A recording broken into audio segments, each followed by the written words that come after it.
We tend to assume the objects in our homes are entirely static. Take a shoe, a winter jacket, or a heavy backpack. Exists as a tool, lying dormant until a human decides to pick it up. But sometimes that assumption doesn't hold up. Take a look inside Benny's cupboard. His running shoes, or trainers as they're called in Britain, are missing, despite Benny being nowhere near them at the time. Instead of waiting in the dark, these trainers have established their own independent locomotive baseline. Left, right, left, right. They slip out the front door and hit the pavement at a steady, rhythmic jog.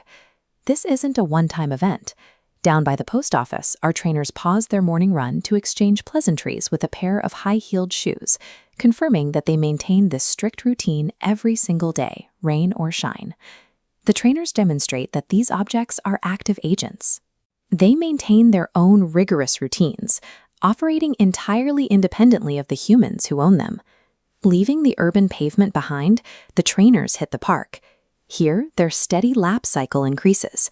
Once, twice, thrice around the lake. The aerobic baseline is locked in.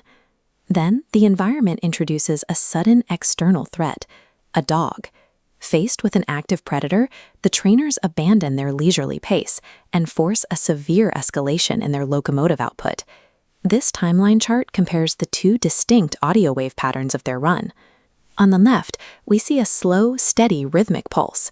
But as the dog gives chase, that pulse escalates into a highly condensed, erratic frequency cluster for their high-stress sprint.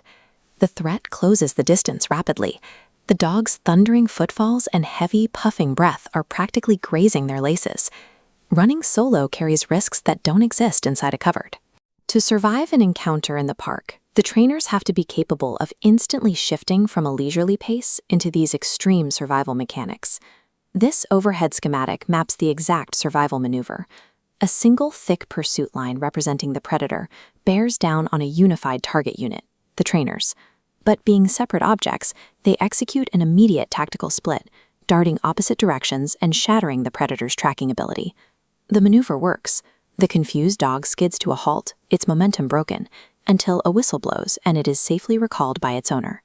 Operating as a single unit is efficient for running, but under pressure, survival requires decentralized decision-making.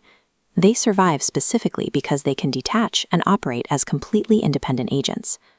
With the threat neutralized, the trainers initiate a cool-down protocol. They creep out from the bushes and successfully regroup in the safety of a local playground. Here, they engage with playground physics. They use gravity to slide down the slides, and they harness the natural pendulum momentum to swing themselves high back and forth on the playground swing set. Next, they hit the merry-go-round, spinning in dizzying circles. This is a shift to movement strictly for the sake of movement.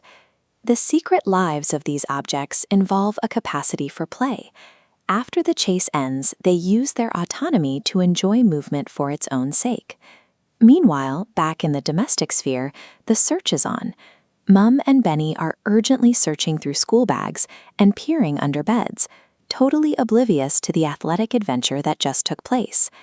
Then comes the precise moment of reintegration.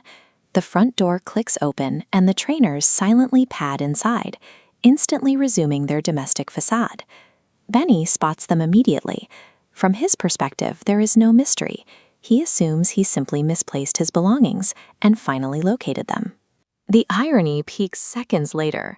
Benny grabs these thoroughly exhausted running shoes, laces them firmly onto his feet, and heads right back outside to the park for fresh air. It is a continuous loop. Our possessions endure an endless cycle of wild independence and loyal domesticity, successfully hiding an entire parallel universe right beneath our feet.